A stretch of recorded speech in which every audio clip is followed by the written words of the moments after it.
बाबा ने कहा, मीठे बच्चे, अब तुम्हारी सुनवाई होती है। अब तुम्हारी सुनवाई होती है। कितने समय से पुकार रहे थे, 2 वर्ष से। अब सुनवाई हुई है, आखिर हुई है ना। पापा कहते, अब तुम्हारी सुनवाई होती है। बाप तुम्हें दुख से निकाल सुख में ले जाते हैं। बाप तुम्हें दुख से निकाल सुख में ले जाते हैं। अभी तुम सबकी वानप्रस्थ अवस्था है।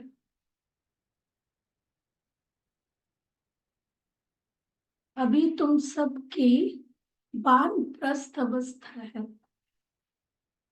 वापस घर जाना है।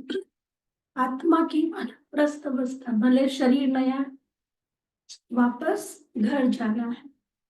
प्रश्न है, सदा योग युक्त रहने, सदा योग युक्त रहने तथा श्रीमत पर चलने की आज्ञा बार बार हर बच्चे को क्यों मिलती है? क्यों बाबा कहते हैं सदा योग युक्त रहो और श्रीमत पर चलो? और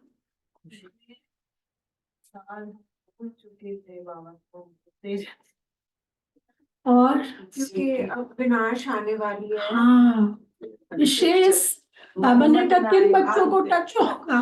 शक्तिशाली। किन बच्चों को उस समय टच होगा? जिनकी स्थिति योग युक्त होगी। बाबा कहते आखिरी प्लेन होगा, टच होगा, इस प्लेन में बैठ जाओ। उसमें बैठ गए तो बैठ गए, आखिरी ट्रेन होगी। आखिरी ट्रेन होगी, इस ट्रेन में बैठ जाओ, बैठ गए तो बैठ गए। तो उसके लिए बाबा कहते हैं योग,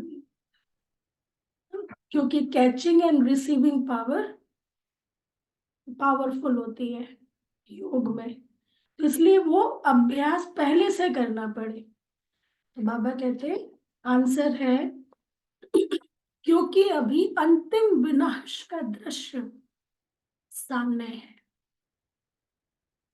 क्योंकि अभी अंतिम विनाश का दृश्य सामने है।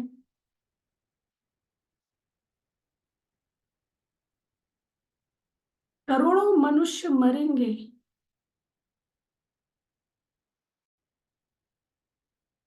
नेचुरल कैलेमिटीज होगी। अभी कल ही ये कभी सब लोग क्लियर बोल रहे हैं और साइंटिफिक उससे कि 2030 तक 70% पॉपुलेशन खत्म हो जाएगी। करोड़ों मनुष्य मरेंगे, नहीं, ये एस्ट्रोलॉजिकल है, साइंटिफिक है। साइंटिस्ट बोल रहे हैं। नेचुरल कैलेमिटीज होगी। उस समय स्थिति एक रस रहे, उस समय स्थिति एक रस रहे। सब दृश्य देखते भी, क्या बाबा कहते हैं इसके लिए, मिरुआ मौत मलू का शिकार।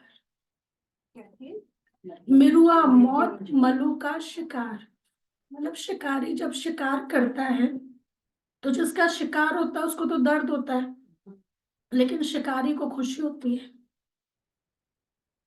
ना। बट ये कितनी सोचने में बात है कि कैसा होगा कि उधर लोग मर रहे हैं, हमारे अपने भी जा रहे हैं, पर हम मन से जैसे किसी का ट्रीटमेंट होता है, ऑपरेशन होता है, भले उस समय वो दर्द वाला है, लेकिन ओवरऑल फ्यूचर के लिए तो पूरी तरह ठीक होने वाला है ना। 2500 साल के लिए तो पूरी दुनिया ठीक हो जाएगी ना। तो थोड़ा सा दर्द वो समय का सुख है ना। तो इसलिए कहते हैं मिरुआ मौत मनु का, क्योंकि हर तरह से इलाज करके देख लिया ना।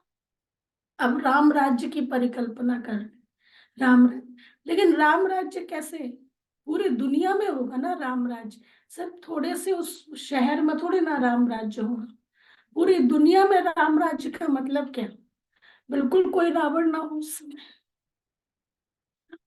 तो बाबा कहते हैं इसको कहेंगे मिरुआ मौत मलू का शिकार, ऐसा अनुभव हो उसके लिए बनना पड़े, उसके लिए योग युक्त बनना पड़े।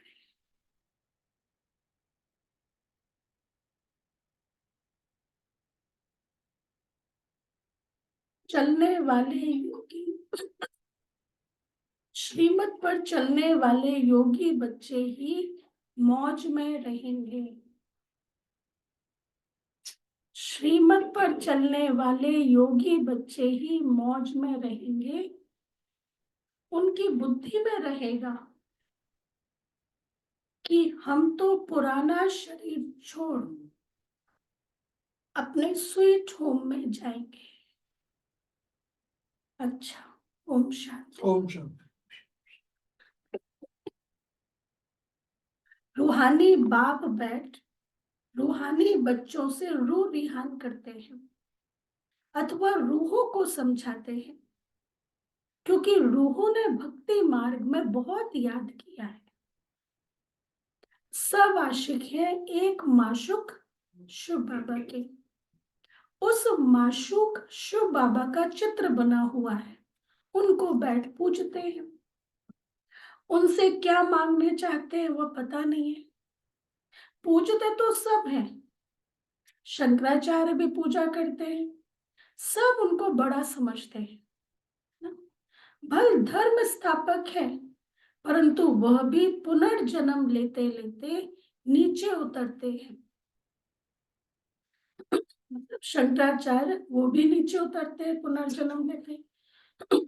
अभी सब पिछाड़ी के जन्म में आकर पहुंचे हैं। इसमें ये जो एक सेंटेंस आया ना, सब उनको बड़ा समझते हैं, तो ये शंकराचार्य को सब हाँ, बड़ा समझते हैं, उसके रेफरेंस में आया। देखो जो आदि शंकराचार्य थे, उन्होंने जब चार। गए वो तो उन्होंने भारत के जो 4 दिशाएं हैं, उन 4 दिशाओं में 4 शंकराचार्य की पदवी स्थापित की थी। मठ जैसे जगन्नाथपुरी एक मठ है, दूसरा कर्नाटक एक मठ है, तीसरा द्वारिकापुरी जहाँ पे है ना सोमनाथ मंदिर, द्वारिकापुरी गुजरात में, और तीसरा ऋषिकेश, चौथा ऋषिकेश। हाँ। ये 4 मठ है। तो यहाँ पर जो है वो शंकराचार्य होते हैं सबसे बड़ा, जैसे क्रिश्चियनिटी में पोप, पादरी, फादर सबसे बड़ा पद, ऐसे यहाँ पे शंकराचार्य ने 4 किए थे। इसलिए जो भी नियम कायदे और जो त्योहार वगैरह जो सब डिसाइड होते हैं, वो ये मठ मठ से डिसाइड करते हैं। मैं अभी गई थी ना जगन्नाथपुरी, तो वहां पे पुरी के साथ में ही वो मठ है, वहां पे गोले से बैठे रहते हैं बड़े बड़े लोग, लेकिन वहां पे शंकराचार्य का मठ है, फिर उनको बड़ा मानते हैं। अच्छा, वो भी कौन बनते हैं उसके लिए भी परीक्षा होती है, बहुत उनको वेदों का, शास्त्रों का, चारों वेदों का वो ज्ञान होना चाहिए। और फिर उनको जो उपाधि मिलती है वो बनारस हिंदू यूनिवर्सिटी, वो विश्व हिंदू परिषद जो भी है, नाम एग्जैक्ट याद नहीं है, वहां से बनारस से उनको वो उपाधि मिलती है। मतलब वो डिसाइड होता है कौन शंकराचार्य बनेगा, कौन महामंडलेश्वर बनेगा। अच्छा, फिर शंकराचार्य जो 4 मठ है वहां पे भी अलग अलग वो शंकराचार्य के अंडर में रह करके, जैसे जगन्नाथपुरी में जो शिक्षा लेते हैं तो उनके नाम के साथ लगता है सरस्वती, या और भी अलग, कर्नाटक में जो उनके साथ अलग, जैसे ये समझ में आता है कि ये इस यूनिवर्सिटी से है, ये यहाँ से इन्होंने दीक्षा ली है, इस तरीके से। तो ये बाबा कह रहे हैं, तो मुख्य जो है मेन शंकराचार्य हिंदुइज्म में। तो बाबा कहते हैं पूजते तो सब हैं, शंकराचार्य की पूजा करते हैं, सब उनको बड़ा समझते हैं, भल धर्म स्थापक है, परंतु वह भी पुनर्जन्म लेते लेते नीचे उतरते हैं। अब ये सब पिछाड़ी के जन्म में आकर पहुंचे हैं। बाबा कहते हैं तुम छोटे बड़े सब की इस समय वानप्रस्थ अवस्था है, क्योंकि आत्मा की वानप्रस्थ अवस्था है। मैं तुम सबको वापस ले जाता हूँ। मुझे बुलाते ही है, क्यों? दुख से छुड़ा, क्यों बुलाया बाबा को? दुख से छुड़ा। मुझे बुलाते ही हैं पतितों को पावन बनाने के लिए। पतित दुनिया में आओ। कितना रिगार्ड रखते हैं, पतित दुनिया में बुलाते तो बाबा के कितना रिगार्ड रखते हैं। एक बार जब बाबा ने ये बात कही मुरली में साकार में कि मुझे बुलाते ही पतित दुनिया में, पावन दुनिया में कोई बुलाते ही नहीं है, तो वहां पे बाबा के पास में चक्रधारी दीदी, नलिनी दीदी और भी कई दीदियां थे। तो फिर क्लास के बाद वो सभी बाबा के कमरे में गए, और नलिनी दीदी बॉम्बे वाले, वो बड़े शुरू से ही बहुत स्मार्ट रहे हैं, तुरंत मुरली का गीत बना देते हैं। तो उन्होंने बाबा के लिए इनविटेशन का गीत बना दिया, सत्युग के इनविटेशन का। तो गीत वो नलिनी दीदी गाते जा रहे, साथ में और बहनें, और बाबा भी सुन सुन के मुस्कुरा रहे हैं। लेकिन बाबा तो आते ही नहीं है सत्युग में, बाबा तो कलयुग में ही आएगा, काम ही उसका कलयुग में है। तो बाबा कहते हैं मुझे बुलाते ही है पतित दुनिया में आओ। कितना रिगार्ड रखते हैं। पतित दुनिया पर आए राज्य में आओ। जरूर दुखी होंगे तब तो बुलाएंगे। गाया जाता है दुख हरता सुख करता, तो जरूर फिर छीछे पुरानी दुनिया, पुराने शरीर में आना पड़े। वह भी तमो प्रधान शरीर में आते हैं। सतो प्रधान दुनिया में मुझे कोई याद भी नहीं करता। ड्रामा अनुसार सबको मैं सुखी बना लेता हूँ। बुद्धि से काम लेना है कि सत्युग में जरूर आदि सनातन देवी देवता धर्म होगा। और सत्संगों में तो सिर्फ शास्त्र पढ़ते पढ़ते नीचे उतरते जाते हैं। शास्त्र पढ़ते पढ़ते नीचे उतरते जाते हैं। दल दल में पढ़ने वाले दुखी होते हैं ना। कितने शास्त्र पढ़े, किस तरह की उसमें, अच्छा कई बारी पढ़ते भी है, समझ में भी नहीं आता वो शास्त्रों में भी। समझ में आए तो निकल जाए ना वहां से। हाँ ये भी बात है मैं ना। पीछे पड़ी हुई हूँ, मैं पीछे पड़ी हुई हूँ बुरे तरीके से। अच्छा वो अपना भेजता है मेरे को, मैं मेरा भेजती हूँ। बाबा कहते हैं शास्त्र पढ़ते रहते दल दल में पढ़ने वाले दुखी होते हैं। यह है ही दुख धाम, वह है सुख धाम। बाप कितना सहज करके समझाते हैं, क्योंकि बेचारी अबलाएं कुछ भी नहीं जानती। कितना सहज थे, सहज बाबा ने बता दिया ना। वही चीज पावन बनने की, अपने को आत्मा समझ बाबा को याद यही करो। तो मुसीबत है कि इतना इजी कैसे है, उन लोगों को चाहिए कुछ होना चाहिए, कुछ होना, कुछ टिपिकल होना चाहिए। कि कहानियों में पढ़ा है 10,000 तपस्या करी, 10,000 साल किया, ये क्या, तो फिर बचता नहीं। तो बाबा कहते हैं कोई को भी यह पता नहीं है कि फिर वापस भी जाना है या सदैव पुनर्जन्म लेते ही रहना है। अभी तो सब धर्म वाले हैं। पहले पहले स्वर्ग था तो एक ही धर्म था, सिर्फ एक ही धर्म था, आदि सनातन देवी देवता धर्म। और वो कब तक रहता है? 2500 साल एक ही धर्म था। सारा चक्र अभी तुम्हारी बुद्धि में है, कोई और की बुद्धि में यह बातें रह ना सके। वह तो कल्प की आयु ही लाखों वर्ष कह देते हैं। इसको कहा जाता है घोर अंधियारा। ज्ञान है घोर सोजरा। अभी तुम बच्चों की बुद्धि में रोशनी है, मतलब समझ है। तुम कोई मंदिर आदि में जाएंगे तो तुम कहेंगे हम शिव बाबा के पास जाते हैं। या लक्ष्मी नारायण हम बनते हैं, यह बातें और सत्संगों में नहीं होती। वह सब है भक्ति मार्ग की बातें। अभी तुम रचता और रचना के आदि मध्य अंत को जानते हो। हाँ, जान गए ना भाई सब। रचता और रचना के आदि मध्य अंत को जानते हो। ऋषि मुनि आदि कहते थे हम नहीं जानते हैं। तुम भी पहले नहीं जानते थे। इस समय सारे विश्व में भक्ति है। यह पुरानी दुनिया है। कितने ढेर मनुष्य, भक्ति है पर ज्ञान नहीं है ना। बाबा कहते हैं अब पुरानी दुनिया है, कितने ढेर मनुष्य। सत्युग नई दुनिया में तो एक ही अद्वैत धर्म था, है ना। अद्वैत मतलब अब उसका अलग ही यहाँ पर तो भी एक ही धर्म था। हाँ, वो भक्ति मार्ग में अलग मीनिंग है। सत्युग एक, हाँ, भक्ति मार्ग का तो मुझे नहीं पता। बाबा ने जो समझाया अद्वैत धर्म, बोला एक ही धर्म था। मतलब आत्मा परमात्मा एक है, कि अद्वैत नहीं। कि उस धर्म में एक ही धर्म था, शिव बाबा के द्वारा स्थापन किया हुआ एक ही धर्म था। फिर होता है द्वैत धर्म।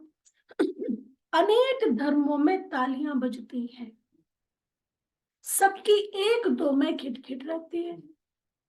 कितनी खिटखिट है? एक दो में खिटखिट रहती है।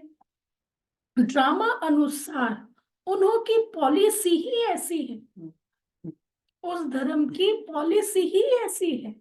बाबा कहते शांत भी करना चाहो ना, एक भी करना चाहो, इतने अपने सिद्धांतों में रिजिड है, नहीं। किसको भी अलग करते हैं तो लड़ाई होती है, पार्टीशन होते हैं।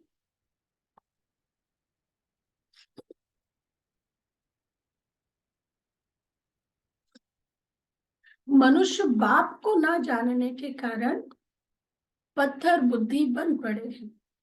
इस समय बाप समझाते हैं देवी देवता धर्म ही प्राय लोप हो गया है। एक भी नहीं जिसको पता हो कि इन्हों का भी राज्य था। तुम अभी समझते हो हम देवता बन रहे हैं। शिव बाबा अभी हमारा कौन बना है? हाँ, क्या बना है? शिव बाबा अभी हमारा ओबीडियंट सर्वेंट बना है।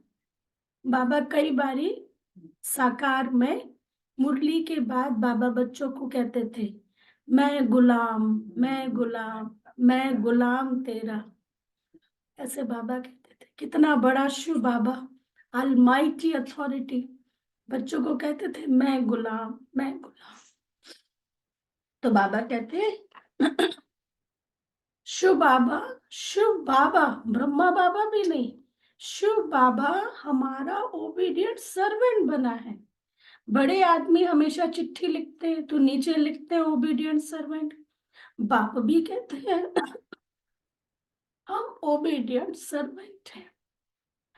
किन बच्चों का?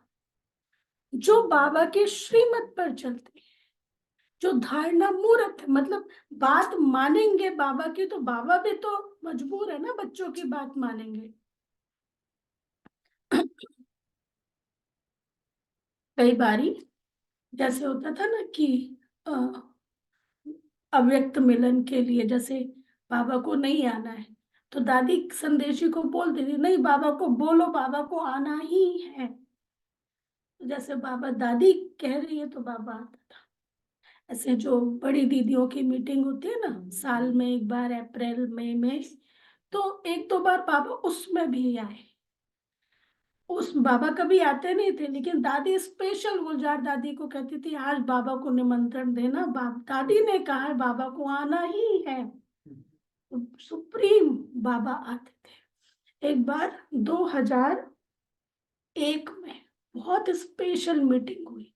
जो सीनियर दीदी दादियां है ना, उस समय तो और भी कई दीदियां थे 2001 में, पता है आप, सब दरवाजे बंद करके कॉन्फ्रेंस हॉल में सिर्फ बड़ी बड़ी दीदियां बैठी। मैं बाई चांस मैं भी थी उस समय, मैं तो स्टूडेंट पढ़ाई कर रहे थे उस समय, तो हॉल के अंदर थे। हॉल के अंदर नहीं थे। हॉल के अंदर तो सिर्फ ओनली टीचर्स को ही था, उनके साथ जो होते हैं तो उनको भी। मैं इंदौर हॉस्टल की दीदी के साथ गई थी एक्चुअली। तो हाँ, वो तो पहले से ही नियम होता है कि बहनें जो साथ आई है वो सब बाहर ही होंगे, और जो बड़ी दीदियां हैं वो सब। तो बाबा आया उस क्लास में, और 2 घंटे तक बाबा ने क्लास चलाई और सारे दरवाजे बंद। वो साउंड सिस्टम वाले को भी उठा दिया था, जाओ। अच्छा। कोई नहीं था, सिर्फ बड़े बड़े जोन इंचार्ज वो सब बैठे थे। वो रिटर्न में भी नहीं है बाबा ने क्या कहा, लेकिन बाबा ने उस समय, मतलब बाबा ने मोटिवेट किया था कि देखो, वो बिल क्लिंटन था उस समय राष्ट्रपति अमेरिका में। तो मतलब आपस में संस्कार मिलन की रास, फिर पता चला बाबा ने संस्कार मिलन की रास भी करवाई। मतलब आपस में मिलो, गले मिलो, संस्कार मिलन की रास, ऐसे जो भी मीटिंग की बातें होती है फिर बाबा के सामने रखते हैं। तो फिर बाबा ने भी उस चीज को बताया, ऐसे करो ऐसे करो। ये अब सुप्रीम अथॉरिटी है ना, क्रिएटर डायरेक्टर प्रोड्यूसर, उसको कैसे अपना कार्य कराना है तो बाबा कराता है।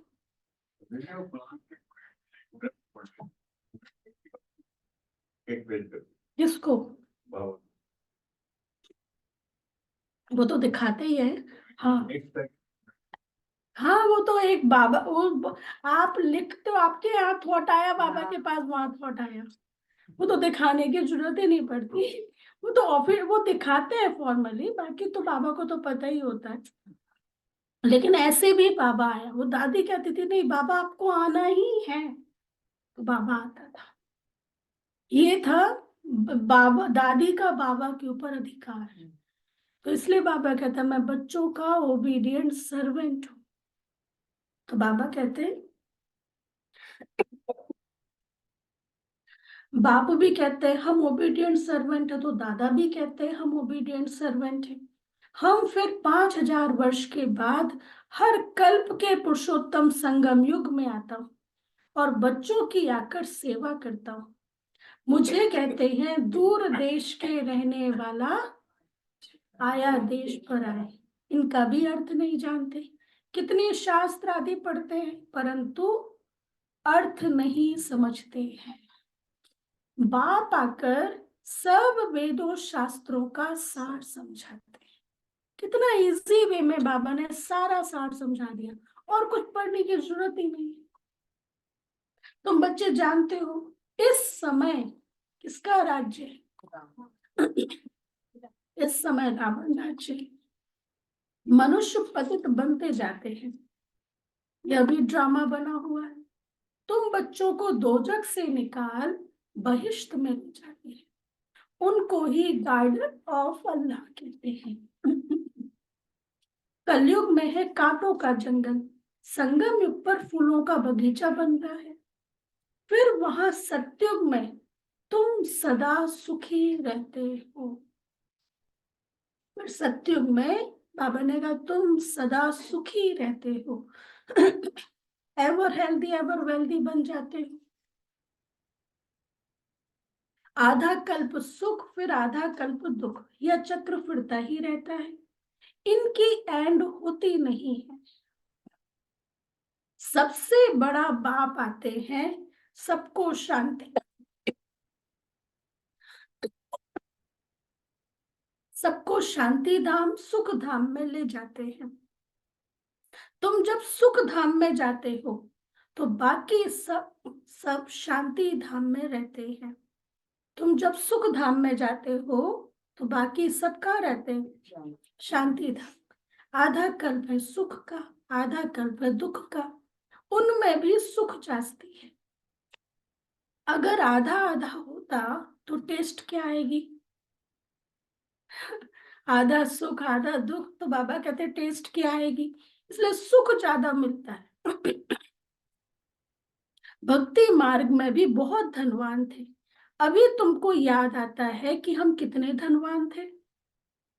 बहुत धनवान। जब देवाला मारते हैं तो याद आता है कि हमारे पास क्या क्या था, कितना धन था। कोई बहुत टॉप पर हो, रिचेस्ट, देवाला मारते तो याद आता है कि हमारे पास क्या क्या था। बाप समझाते हैं कि भारत साहूकार था, भारत पैराडाइज था। अब देखो कितना गरीब हो गया है, गरीबों पर ही रहम पड़ता है। अब एकदम कंगाल बन पड़े हैं, भीख मांग रहे हैं। जो सॉल्वेंट थे अब इनसॉल्वेंट बन पड़े हैं। यह भी नाटक है, यह भी नाटक है। बाकी जो भी धर्म आते हैं वह बाई प्लाट है। कितने धर्म के मनुष्य वृद्धि को पाते रहते हैं। भारतवासियों के ही 84 जन्म है, भारतवासियों के ही 84 जन्म है। एक बच्चे ने और धर्मों का हिसाब किताब निकाल कर भेजा था, परंतु बाबा कहते जास्ती इन बातों में जाने से कोई फायदा नहीं है। देखो बाबा इन बातों के लिए कह रहा कि मतलब धर्म का हिसाब किताब, इन बातों में जाने से कोई फायदा नहीं है। तो इससे नीचे की बातों में जाने से तो बिल्कुल ही फायदा नहीं है। यह भी वेस्ट ऑफ टाइम। इतना समय अगर बाप की याद में रहते तो कितनी कमाई होती। अब यह भी वेस्ट ऑफ टाइम होता है। अपनी तो मुख्य बात है कि हम पूरा पुरुषार्थ कर विश्व का मालिक बने। मुख्य बात, पूरा पुरुषार्थ कर विश्व का मालिक बने। बाप कहते हैं तुम ही सतो प्रधान थे, तुम ही तमो प्रधान बने। 84 जन्म भी तुमने लिए हैं। अब फिर वापस चलना है, बाप से वर्षा लेना है। तुमने आधा कल्प बाप को याद किया, अब बाप आए हैं, अब बाप आए हैं, तुम्हारी सुनवाई होती है। बाप फिर से तुमको सुखधाम में ले जाते हैं। भारत के उत्थान और पतन की भी जैसे एक कहानी है। अब यह है पतित दुनिया, संबंध भी पुराना है। अब फिर से नए संबंध में चलना है। इस समय एक्टर्स सब हाजिर हैं, इनमें कोई फर्क नहीं पड़ सकता है। आत्मा तो अविनाशी है, कितनी ढेर आत्माएं होंगी, उनका कभी विनाश नहीं होता। आत्माओं का कभी विनाश नहीं होता। कितनी करोड़ों आत्माओं को पहले तो वापस जाना है परम धाम। सारे संसार की आत्माएं महाविनाश के बाद परम धाम जाएंगे। बाकी शरीर तो सबके खत्म हो जाते हैं, इसलिए होलिका भी मनाते हैं। वो होता ना, होली पर वो कोकी, कोकी बनाते हैं होली पर। तो उसको धागे से लगाते, धागा से लपेटते हैं चारों तरफ। तो कहते हैं कि धागा रह जाता है, वो कोकी सिक जाती है ना। तो उसी तरह से आत्मा रह जाती है, शरीर है ना, तो आत्मा परम धाम बाबा के साथ जाती है। तुम जानते हो हम सब पूज्य थे, फिर पुजारी बने।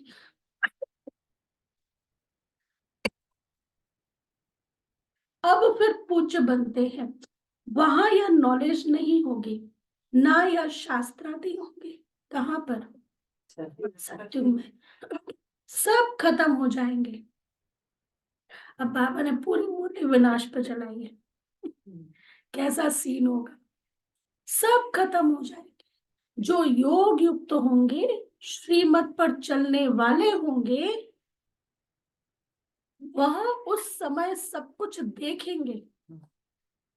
और फिर उसमें एक रस स्थिति भी चाहिए, शक्तिशाली स्थिति भी चाहिए। तो क्योंकि विनाश में तो क्या क्या दिखेगा, जो कभी सोचा भी नहीं वो सब दिखेगा। तो जो योग युक्त होंगे, उस समय भी योग लगा रहे, देखते हुए भी स्थिति एक रस। तो बाबा कहते हैं जो योग युक्त होंगे, श्रीमत पर चलने वाले होंगे, वह सब कुछ देखेंगे। कैसे? अर्थ को एक में सब खलास होता है, अखबारों में भी पढ़ता है कैसे गांव के गांव खत्म हो जाते हैं। बॉम्बे पहले इतनी नहीं थी, समुद्रों को सुखाया फिर समुद्र हो जाएगा। अभी तो उन लोगों ने और भी तैयारी कर ली है, बॉम्बे वालों ने कहाँ से कहाँ तक बना दिया है सीलिंग। वो जो समुद्र अपनी जगह तो लेगा ना। बिल्कुल।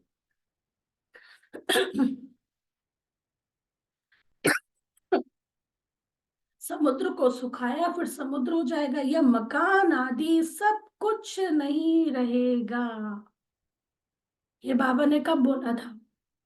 हाँ। 1936। मतलब उस समय से बाबा ने ये बताना शुरू किया है। और उस समय तो इतना कोई सोच भी नहीं सकता था। आज तो फिर भी सोच सकते हैं, क्योंकि इन्वायरमेंट रिपोर्ट यूएनओ का वो सब, आज तो फिर भी सोच सकते हैं कि ऐसा होगा। उस समय तो जब बाबा ने बोला था तब तो कोई सोच नहीं सकता था। तो बाबा कहे यह मकान आदि सब कुछ नहीं रहेगा, सत्युग में मीठे पानी पर महल होंगे। तो मतलब सत्युग का पानी मीठा होगा। यमुना नदी। यमुना नदी। मीठे पानी पर महल होंगे, खारे पानी पर होते नहीं, तो यह रहेंगे नहीं। एक ही उछल समुद्र की आई तो सब खत्म हो जाएंगे।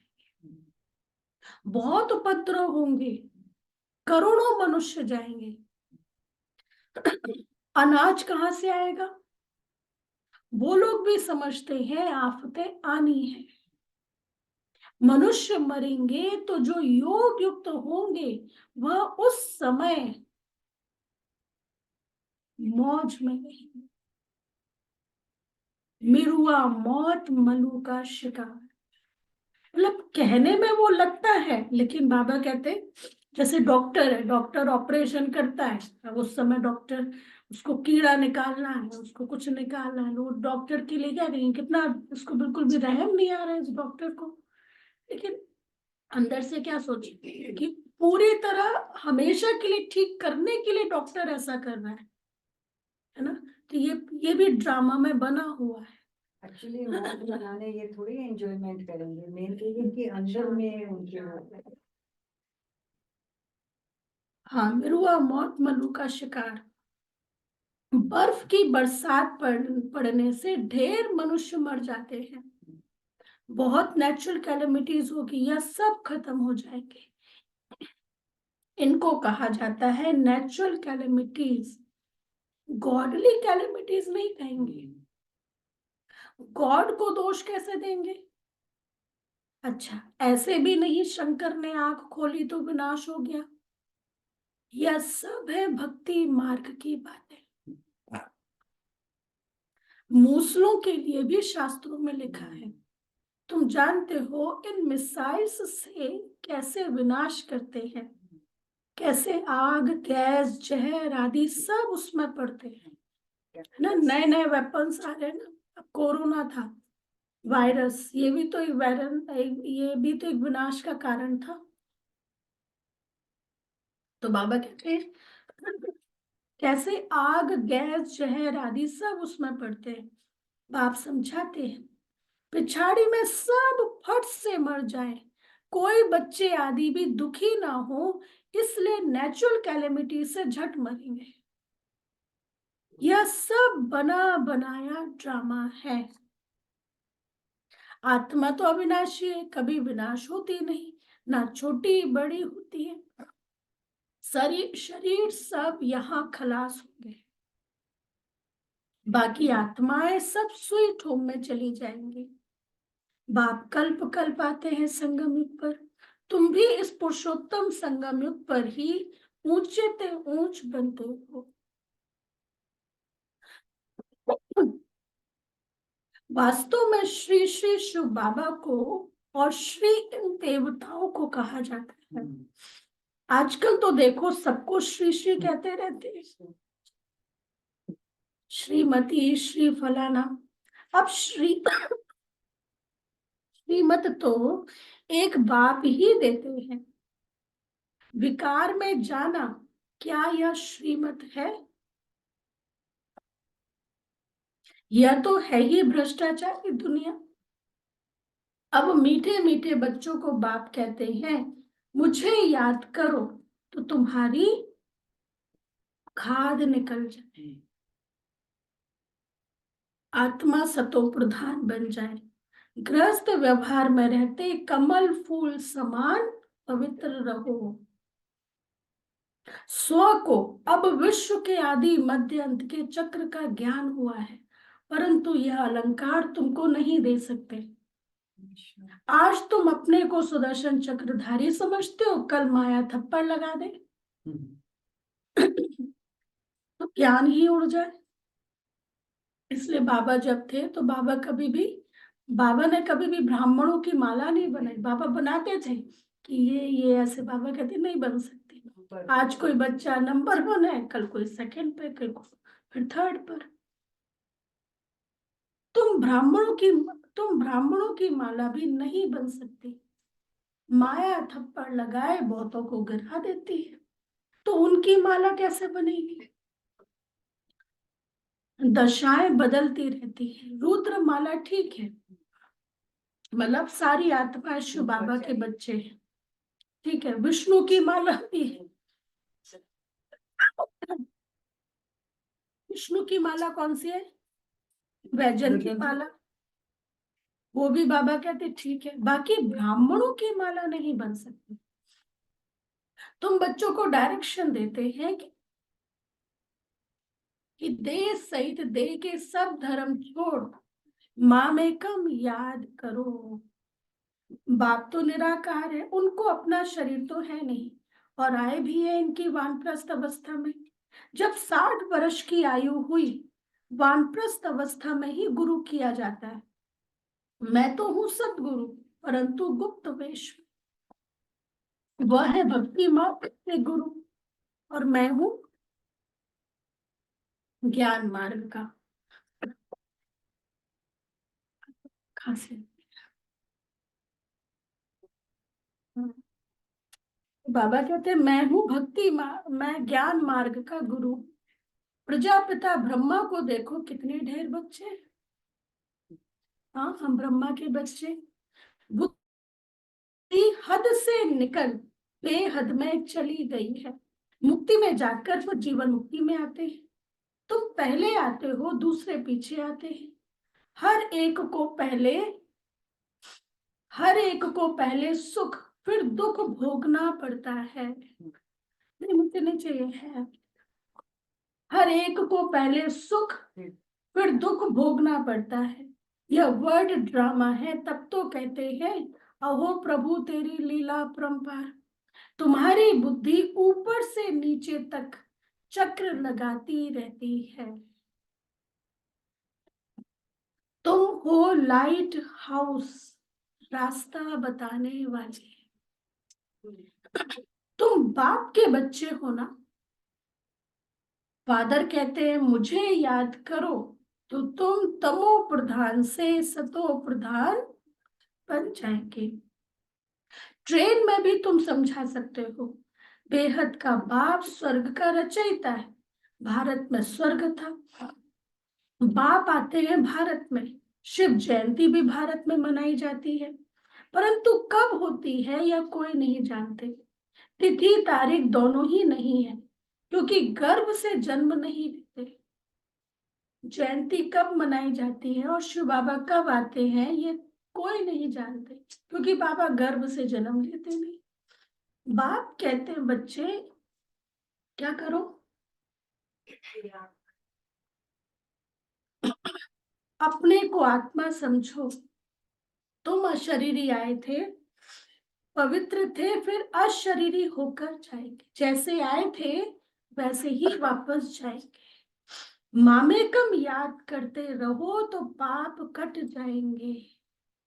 अच्छा, मीठे मीठे सिक्के लदे बच्चों प्रति माता पिता बाप दादा का याद प्यार और गुड मॉर्निंग। रूहानी बाप की रूहानी बच्चों बच्चों को नमस्ते। हम रूहानी बच्चों की रूहानी माता पिता बाप दादा को याद प्यार नमस्ते। Good morning. शुक्रिया बाबा, प्यारा बाबा, थैंक यू बाबा, वाह बाबा वाह।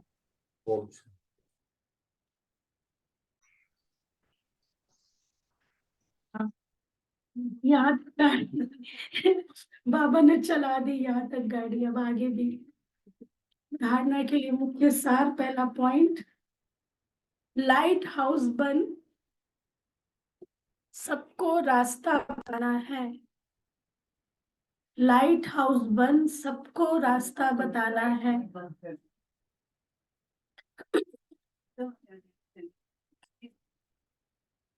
बुद्धि हद से निकाल बेहद में रखनी है।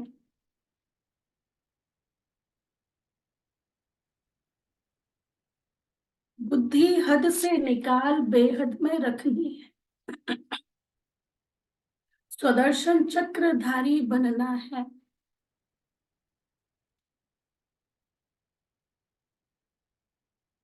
सेकंड पॉइंट, अब वापस घर जाना है।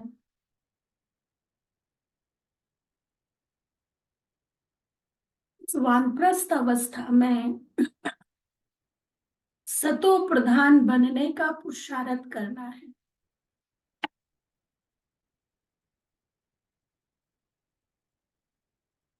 अपना टाइम वेस्ट नहीं करना है।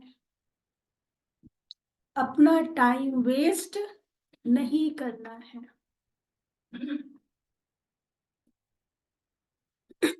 वरदान,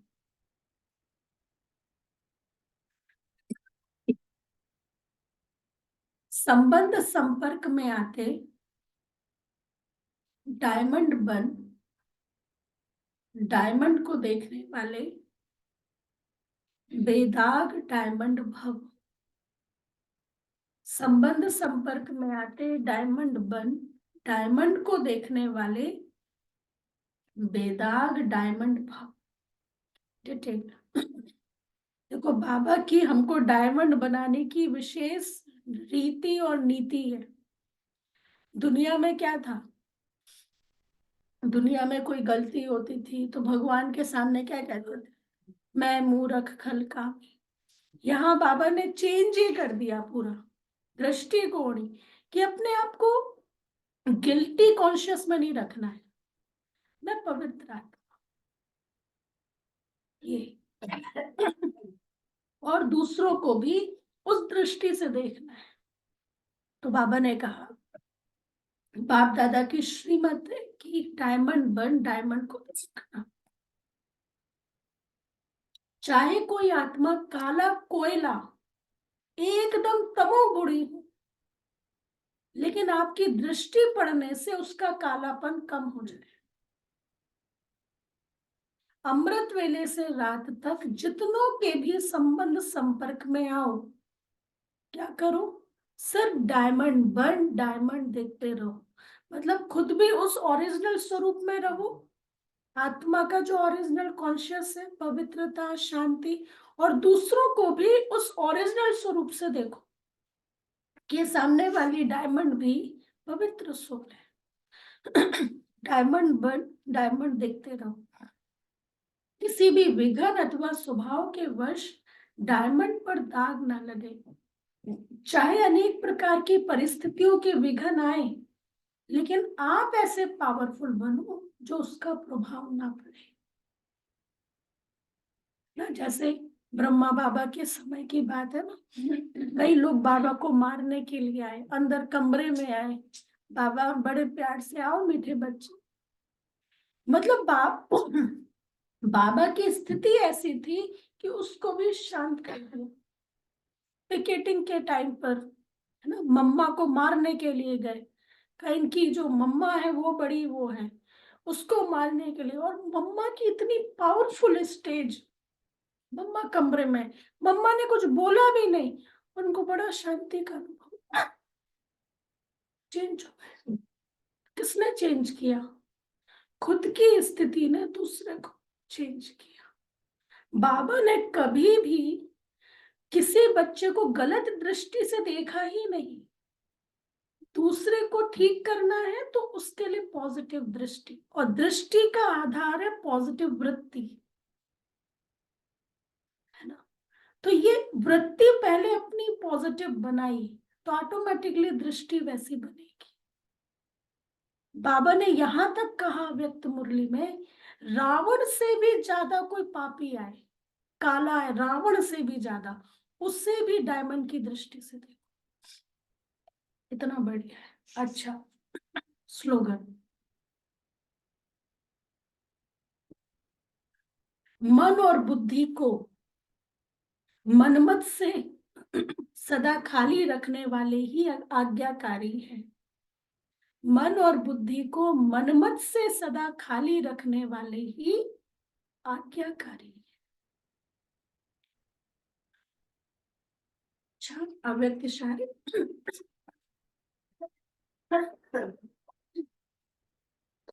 जैसे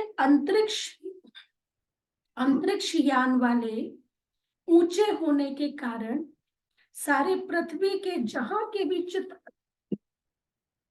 सारे पृथ्वी के जहां के भी चित्र खींचने चाहे खींच सकते हैं, ऐसे साइलेंस की शक्ति से अंतर्मुक्ता की गुफा में बैठकर साइलेंस की गहरी अनुभूति करो। यह अनुभूति डबल लाइट फरिश्ता बना देगी ना। 2 दिन रह गए हैं, मतलब डबल लाइट फरिश्ता का चल रहा है ना अव्यक्त इशारा, और उसके बाद तो नया आएगा। तो अभी जिन्होंने नहीं भी किया है डबल लाइट साइलेंस फरिश्ता की स्थिति, उसका हम अभ्यास कर लें, क्योंकि फिर टॉपिक चेंज, फिर तो फरवरी से तो नया टॉपिक मिलेगा मधुरता का, है ना। फिर साइलेंस में डबल लाइट स्थिति का नहीं मिलेगा। कम से कम 2 दिन हम वो विशेष अनुभव करें, जिससे कि हमें लगे कि हाँ हमने सोमवार को अच्छे से किया। अच्छा, ओम शांति।